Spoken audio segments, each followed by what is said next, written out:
With a local Spark environment set up, we're now ready to begin playing around with some code.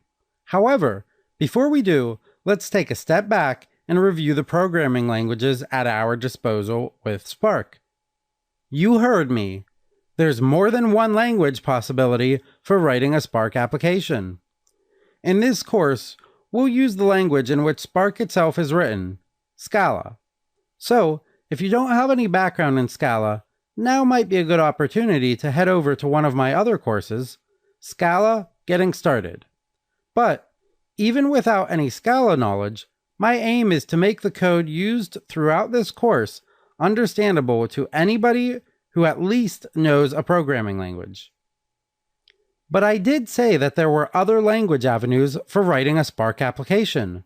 The most obvious one is Java, as any Scala library, such as Spark, is also compatible with Java, albeit through a more verbose syntax. Even such verbosity is toned down due to an effort by the Spark developers to keep clean APIs, resulting in an uncluttered Java API.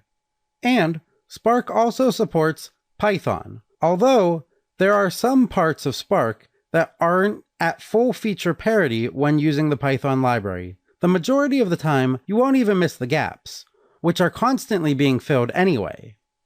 And as of its 1.4 release, Spark even supports another big data language that's catching fire, R. So, Spark covers a vast portion of the big data language spectrum, making it easy to use whatever language you feel most comfortable.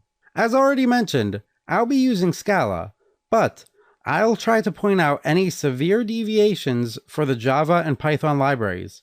Due to Python's dynamic nature, its API mirrors the original Scala one the best, and shouldn't require much, if any, intervention.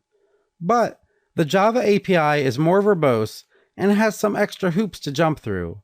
In those cases, I'll definitely take a moment to discuss how the methods being taught can be translated into the Java equivalent. Overall, the API signatures between the languages are fairly consistent. So, as long as you understand the concepts and which method is most useful for a given scenario, you should be able to translate to any of the possible Spark languages.